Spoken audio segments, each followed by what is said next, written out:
Pierre Yenny, bonjour. Bonjour John. Alors, vous êtes un candidat indépendant, le seul dans cette élection, et ça n'est pas très fréquent à Genève. Qu'est-ce que ça signifie d'être candidat sans support parlementaire? Comment pourriez-vous faire pour gouverner? Alors tout d'abord, la question du support parlementaire ne se présente pas vraiment dès le moment où on parle d'un collège.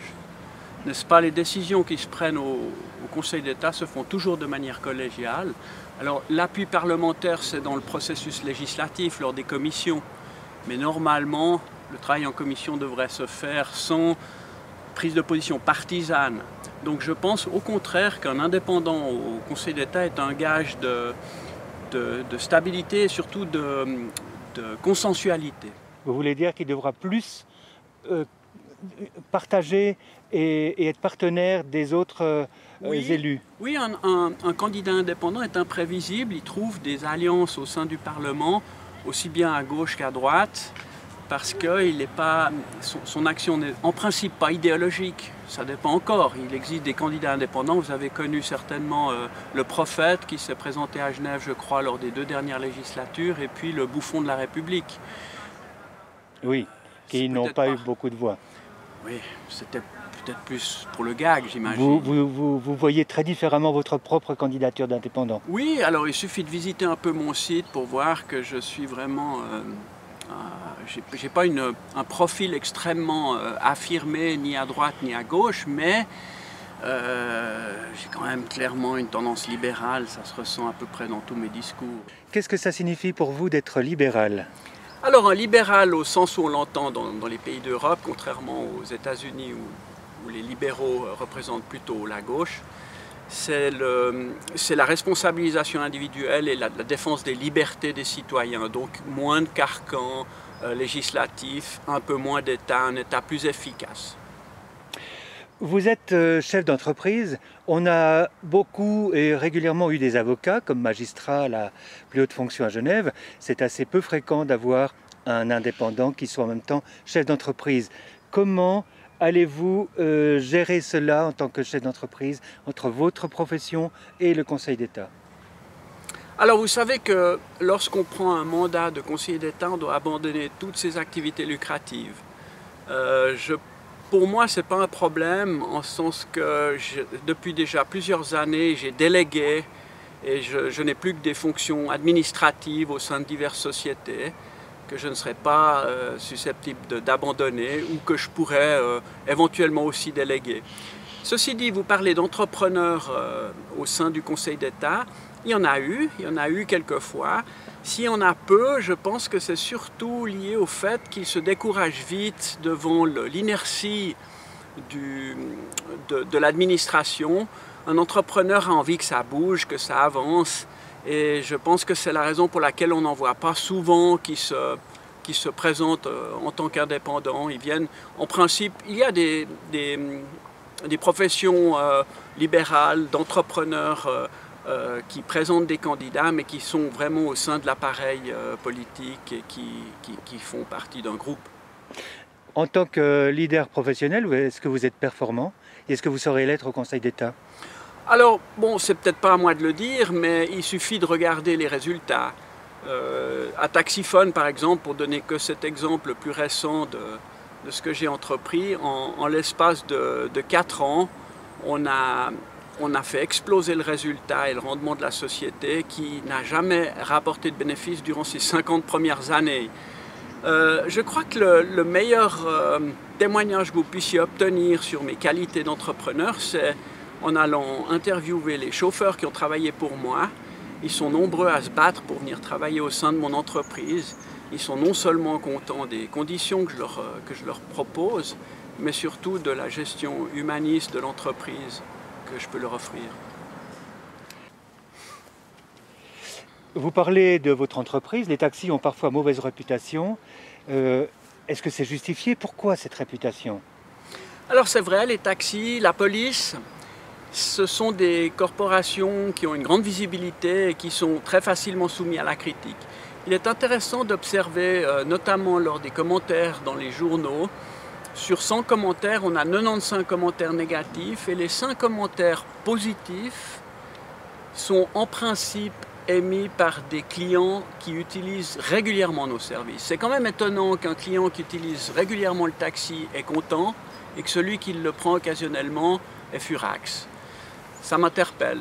Ceci dit, pour répondre à votre question, bien entendu, je défends les taxis, mais pas vis-à-vis des clients, vis-à-vis de l'État qui n'applique pas ces lois. Et c'est un combat assez difficile parce que, vu que la population semble mécontente de nos services, eh bien les politiques surfent sur cette vague électoraliste et savent qu'en se profilant de manière contraignante vis-à-vis de la profession, ils engrangent des voix. Vous avez dit par ailleurs que vous souhaitiez que les taxis puissent avoir un rôle para-service public, donc compléter certaines prestations comme les noctambus qui sont déficitaires ou les nez rouges qui sont déficitaires, d'accord, mais quand même 95% de remarques négatives. Comment allez-vous renverser la tendance? Alors justement, ça doit venir du politique. Je trouve parfaitement inconcevable que les taxis ne soient pas intégrés dans un concept de mobilité générale, surtout aujourd'hui où on essaye de favoriser le transfert modal et d'inciter les gens à renoncer à utiliser leur véhicule privé. Il faudrait vraiment maintenant que les politiques s'inspirent de ce qui se fait ailleurs, pas seulement en Suisse, mais dans tous les pays d'Europe, et de reprendre. Je vous donne simplement l'exemple de Bruxelles, c'est absolument extraordinaire. Ils ont utilisé les taxis pour faire du noctambus partout, dans toute la ville. Et la première année était un petit peu difficile, et maintenant ils ne peuvent juste plus s'en passer, c'est bénéficiaire, tout le monde est extrêmement satisfait. Nous avons récemment pris contact avec le directeur des TPG, M. Bonzon, qui semble aussi enthousiaste pour mettre en place des collaborations pour reprendre les noctambus en semaine, éventuellement, les proxybus qui ont été abandonnés parce qu'ils étaient déficitaires, et les taxibus qui permettaient aussi de prendre un taxi avant l'heure des transports publics pour aller vers la gare ou l'aéroport. D'accord, donc j'entends bien que pour vous, dans votre vision des choses, le taxi est pas seulement une entreprise, c'est aussi un service et associé à la notion de mobilité. Alors parlons justement de la mobilité puisque c'est un de vos thèmes majeurs et vous vous présentez un peu comme Monsieur Traversée de la Rade. On le voit sur vos affiches, on le voit sur vos flyers. Vous êtes absolument et farouchement pour la traversée de la rade en tunnel dans un délai proche, comme le font d'ailleurs déjà d'autres partis. Pourquoi cette volonté aussi farouche de réaliser la traversée de la rade? Alors franchement, cette volonté farouche, il n'y a pas que moi qui l'ai. Hein. Le peuple genevois s'est prononcé quand même en 88, si je ne me trompe pas, de manière assez spectaculaire avec 75% des voix pour la traversée de la rade. Aujourd'hui, on a malheureusement affaire à une montée un peu d'intégrisme anti-bagnole, anti-voiture en ville de Genève et d'ailleurs dans la plupart des milieux urbains. Je trouve ça vraiment dommage parce qu'on pourrait contenter tout le monde. En réalisant cette traversée, on pourrait justement proposer le noyau urbain à la mobilité douce, améliorer la qualité de vie des citoyens, créer des parcs, plus de zones cyclables dans le centre, dans l'épicentre. Et on pourrait mettre un terme à cette guerre des transports. Mais est-ce que ça n'est pas paradoxal de dire que vous voulez rendre plus de villes aux citoyens? Vous soutenez aussi le projet de plage de Genève qui est aussi rendre plus de villes aux citoyens. Et en même temps, vous voulez que les bagnoles circulent mieux en ville, alors qu'on le voit bien, la politique des Verts en la matière est de freiner le trafic. Donc vous proposez une traversée en tunnel de la rade. Ça veut dire que d'une manière ou d'une autre, vous acceptez que les voitures continuent à circuler en ville. D'un côté, vous voulez rendre la ville plus aux habitants, de l'autre côté, vous laissez plus les voitures circuler. Est-ce que ce n'est pas contradictoire? On a vu ce que ça a donné durant les 2 dernières législatures, n'est-ce pas? Le trafic, le pronostic de mobilité 2030, donc le rapport du Conseil d'État qui a été émis sous la férule de Mme Künzler, qui est pourtant une fervente anti-voiture, eh bien, propose à demi-mot, les chiffres ne sont pas très clairs, il faut les traduire, mais prévoit une augmentation de 30% du transport individuel motorisé d'ici l'horizon 2030. Ces voitures, il faudra bien les mettre quelque part, elles seront là, n'est-ce pas? Donc vous pouvez continuer avec cette politique de dissuasion et de brimade, tout va se paralyser. On pourrait faire un gros péage pour entrer à Genève, faire des immenses parkings dans les champs cultivables et les laisser hors de ville. Mais ce n'est pas comme ça que l'économie fonctionne, malheureusement. Voyez, et je ne vous parle pas seulement des professionnels, les personnes qui doivent se déplacer pour travailler. Le bassin genevois est devenu extrêmement attractif au fil des ans. Si on a une prévision d'1 million d'habitants dans le Grand Genève, ces gens-là ne pourront pas vivre à Genève, il manque de logements. Donc ils vont venir de toutes les régions de France voisine, voire plus loin. Vous n'allez quand même pas mettre des trains et des bus pour desservir toutes ces régions. Donc ces gens-là vont continuer à venir avec leurs véhicules pour travailler, pour faire fonctionner l'économie. Ces gens-là, c'est une réalité incontournable. Alors si on veut vraiment avoir de la qualité de vie en ville et créer des zones dédiées à la mobilité douce, il faut absolument et urgemment prévoir des alternatives. Mais il y a d'autres problèmes par rapport à cette traversée de la Rade. Vous savez certainement qu'on va devoir refaire le pont du Mont-Blanc qui ne remplit plus les normes de sécurité. D'ici combien d'années? Alors, je ne suis pas architecte et je n'ai pas lu les rapports, mais je pense que c'est à court terme. D'après ce que j'ai entendu, c'est 5 ou 6 ans, n'est-ce pas? Et puis il y a autre chose, c'est qu'on voudrait faire passer le tram sur ce pont. Eh bien, là, il faut forcément un renforcement du pont. Imaginez la ville sans ce pont, même rien qu'une seule voie de moins sur le pont du Mont-Blanc et toute la ville est bloquée. Il faut absolument prévoir une alternative pour pouvoir engager ces travaux. Et puis, je m'excuse de vous interrompre, le problème aussi de la traversée du lac, ça ne sera pas avant l'horizon 2050 au mieux. Il y a eu encore un camouflet récemment du Parlement fédéral à l'égard des autorités genevoises qui voulaient venir avec un projet de partenariat public-privé. On est arrivé là en désordre pour défendre un projet mal ficelé comme le premier.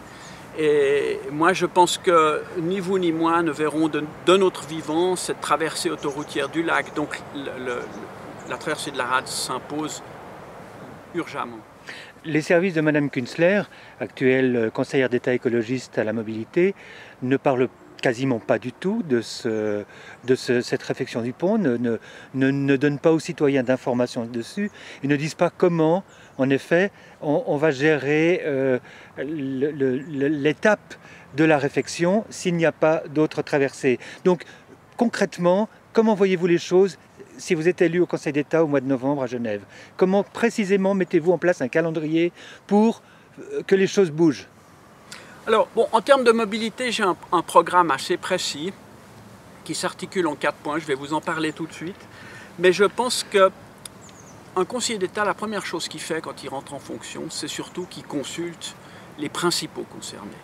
Et ça, j'estime que les processus de consultation sont souvent malmenés et les auditions sont faites de manière beaucoup trop large. Il faut cibler sur les principaux concernés, il faut savoir trancher, parce que sinon vous ne prenez plus aucune décision, n'est-ce pas? À force de vouloir satisfaire tout le monde, pour des raisons peut-être même électoralistes, allez savoir, ou bien pour satisfaire les mots d'ordre du groupe, on ne fait plus rien. Et à un moment donné, il faut trancher. Donc mon programme en ce qui concerne la mobilité, il est relativement simple, mais il faudra trouver des fonds. Et ces fonds-là, je pense que cette idée de partenariat public-privé va s'imposer dans tous les domaines aujourd'hui, à part les domaines régaliens, bien entendu, que sont l'armée, la finance et voire peut-être même l'éducation. Mais je pense que ça a déjà pris lieu dans la santé, avec la collaboration avec les cliniques privées. Ça sera incontournable à l'avenir parce que les recettes de l'État sont en continuelle diminution et la population en continuelle augmentation. Donc, les 4 points dont je voulais vous parler dans mon programme, c'est bien entendu la priorité numéro 1 de la traversée de la Rade. La deuxième, c'est de réintroduire des axes prioritaires qui idéalement suivent les axes des trams pour éviter de les couper, avec des ondes vertes telles qu'on les connaissait il y a une quinzaine d'années et qui permettaient de dégorger la ville assez rapidement. Le troisième volet concerne les giratoires. Il faut remettre en place des giratoires partout où c'est possible, donc supprimer les feux, parce que vous savez que les feux sont modélisés informatiquement et ne permettent pas de réagir en temps réel avec les aléas de la circulation, les accidents, les pics d'affluence, notamment quand on a une exposition à Palexpo et tous les hôtels de Genève sont pleins. À ce moment-là, il y a tout d'un coup, la ville de Genève craque, déborde. Donc pour avoir une meilleure réactivité, il faut limiter les feux aux carrefours qui sont incontournables et mettre en place des giratoires. Malheureusement, les bus sont embêtés par les giratoires. On ne peut pas mettre de giratoires sur les axes des bus. Et puis les cyclistes sont aussi un petit peu gênés par les giratoires parce que la logique, normalement la règle pour un giratoire, pour un cycliste, c'est de rejoindre le noyau du giratoire puis ensuite de ressortir en mettant son bras. Moi, je trouve ça accidentogène. Ce n'est pas l'idéal pour un cycliste. Donc il faut vraiment choisir ses carrefours. Et le dernier volet, le moins sexy, ça sera pénible de dépenser des millions pour défaire tous les obstacles artificiels qui ont été mis en place pour décourager les particuliers d'utiliser leur véhicule. On a créé des aberrations. Vous pouvez préciser ? Oui, alors il vous suffit simplement d'observer pratiquement à chaque arrêt de bus, vous verrez qu'il y a soit un îlot central, soit un élargissement de trottoir qui empêche de dépasser le bus et qui permet aussi même aux piétons, aux passagers du bus qui sortent de traverser encore avant que le bus démarre. Et ça, c'est vraiment une brimade qui rend non seulement fous les automobilistes, mais qui les incite à faire des infractions qui peuvent provoquer des accidents, couper la ligne, et puis qui alimente cette guerre des transports, n'est-ce pas? Donc vous êtes clairement pour que les voitures circulent, alors que la politique est d'avoir donné la priorité aux piétons et à la mobilité douce. Non, alors la priorité, ce n'est pas une priorité à la mobilité douce. Il faut savoir cohabiter, n'est-ce pas? Ce n'est pas une question de priorité. Les transports publics, oui, dans la mesure du possible, et surtout un tram qui s'apparente presque à un train, il faut lui donner une certaine forme de priorité. C'est la raison pour laquelle je demande à mettre des axes d'ondes vertes qui suivent les voies de tram, dans la mesure du possible, n'est-ce pas? Bien sûr qu'il faudra faire des arbitrages. Moi, ce que je propose, ce n'est pas de prioriser les transports individuels motorisés, loin de là mon idée. Mais je pense que tout le monde peut cohabiter harmonieusement. Il faut mettre un terme à cette bagarre qu'on a entre les différents modes de transport pour une raison assez simple finalement. Vous et moi, nous utilisons tous ces modes de transport alternativement. Personnellement, je circule la plupart du temps à vélo. Je crois que vous aussi, d'ailleurs, vous circulez souvent à vélo. Vous êtes venu ici à vélo avec votre matériel. On le fait tous. Nous sommes piétons, cyclistes, motards, nous prenons des taxis, nous circulons en bus, en train, en avion. Tous ces modes-là, un jour ou l'autre, on en prend un ou l'autre. Et comment est-il possible que lorsqu'on se trouve dans un de ces modes, on fustige les autres alors que nous sommes tous utilisateurs de ces modes? Il faut rentrer un petit peu plus de philosophie en politique, essayer de faire comprendre aux gens qui sont multiples. Vous êtes donc Monsieur Traversée du Lac et Monsieur Mobilité. Absolument. Très bien. D'accord. Tout cela donc concerne la mobilité. C'est un de vos points principaux dans votre programme de législature. 36 ans de carrière dans le taxi. D'accord. Donc vous connaissez la route. S'il y en a un qui connaît la mobilité à Genève, c'est moi. Maintenant, parlons d'un autre point. Genève est le canton suisse qui a le plus fort taux de chômage. Est-ce que vous avez une recette miracle pour inverser la tendance? Alors, tous les politiques qui viennent avec des recettes miracles, ce sont en général des politiques qui font des promesses qu'ils ne tiennent pas. Non, très clairement, je ne viendrai pas avec une recette miracle. Mais surtout, ce que j'aimerais dire, c'est que, en fait, on nous ment en permanence. Et c'est ça qui est dramatique. Pour répondre à votre question, si vous permettez, j'ai besoin de prendre le sujet de manière un peu plus large. Lorsqu'on parle d'emploi, on parle d'économie, de croissance, de développement, de ressources, tous ces points-là. Or, observons les choses. Depuis 1800, en 1800, nous étions 1 milliard d'habitants sur Terre. Aujourd'hui, nous dépassons les 7 milliards. Fin de ce siècle, donc à peine 300 ans plus tard, nous serons 11 milliards. Nous aurons décuplé la population mondiale en l'espace de 300 petites années, ce qui n'est rien à l'échelle de l'histoire humaine. Ensuite, il y a l'espérance de vie qui augmente. La population vieillit et est active plus longuement. Et puis, troisièmement, la plupart des tâches sont informatisées, robotisées, les tâches qui ne nécessitent pas une valeur ajoutée, qui n'ont pas besoin d'un savoir-faire particulier, ou bien qui sont des tâches ingrates, soulever des grosses charges, tout ça, c'est les machines qui le font. Donc les politiques nous assurent tous le plein emploi. Je n'ai pas encore vu un seul candidat qui s'est profilé différemment.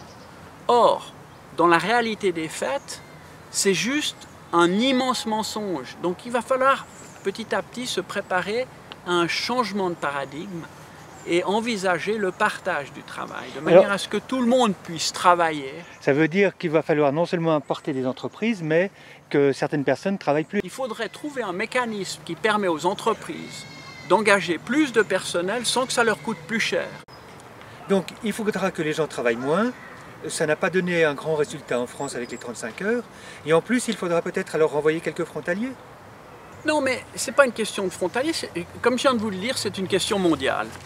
Aujourd'hui, si nous sommes pareillement attractifs, c'est parce qu'il y a une crise économique d'envergure, surtout chez nos voisins.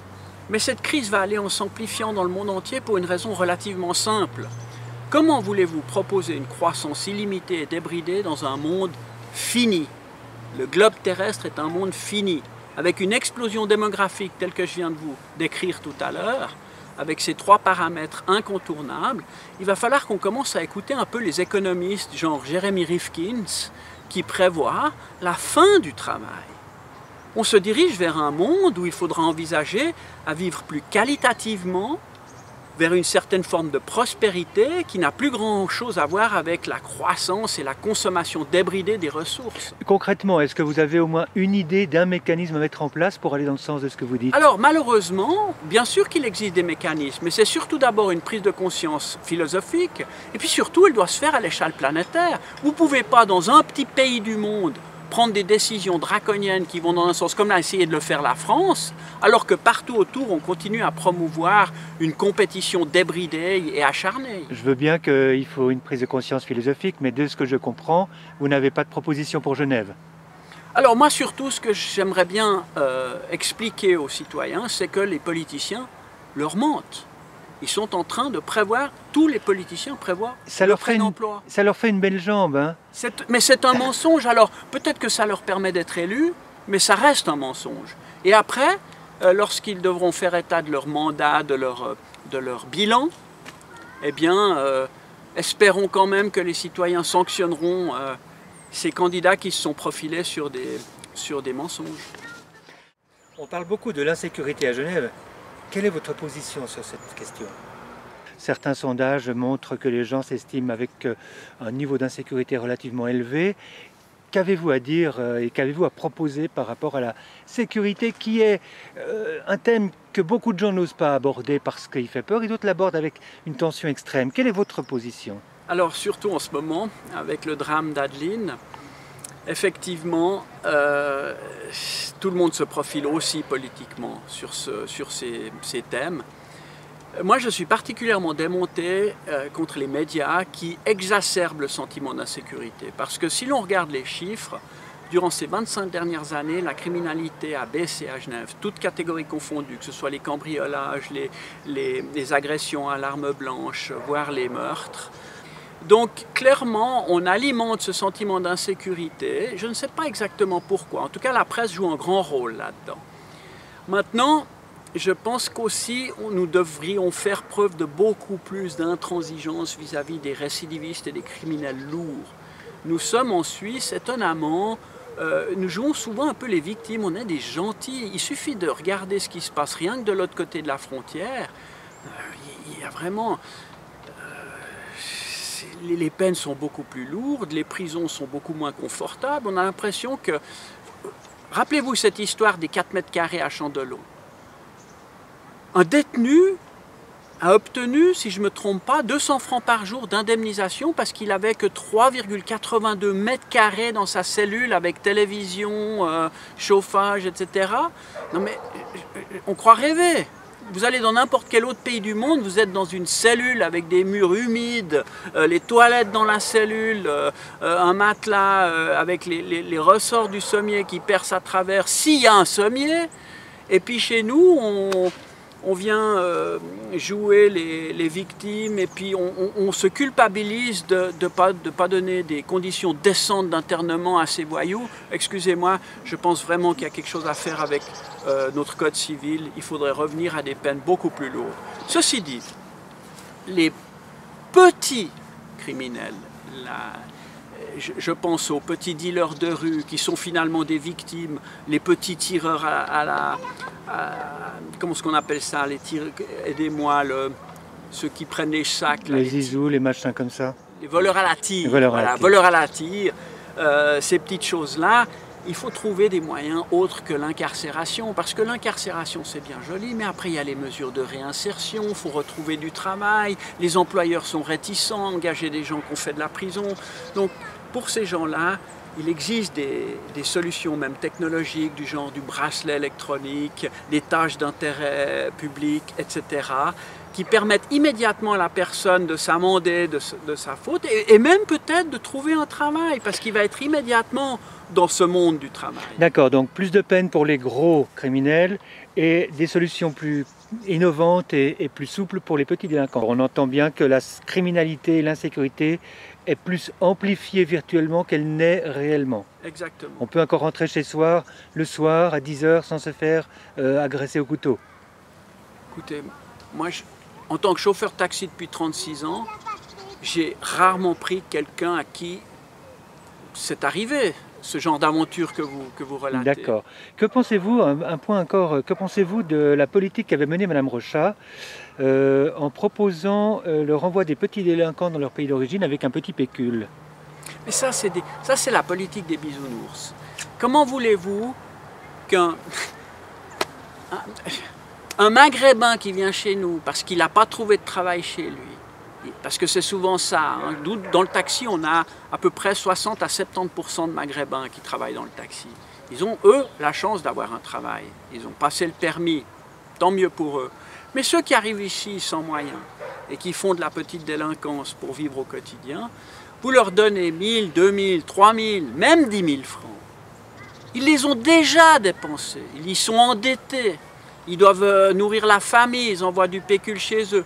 Vous les mettez dans un avion, vous les renvoyez chez eux, ils reviennent le lendemain. En plus, si vous leur donnez ça, vous allez leur donner encore une deuxième fois. Non, Madame Rochat avait mis en place un mécanisme qui évite qu'ils reviennent.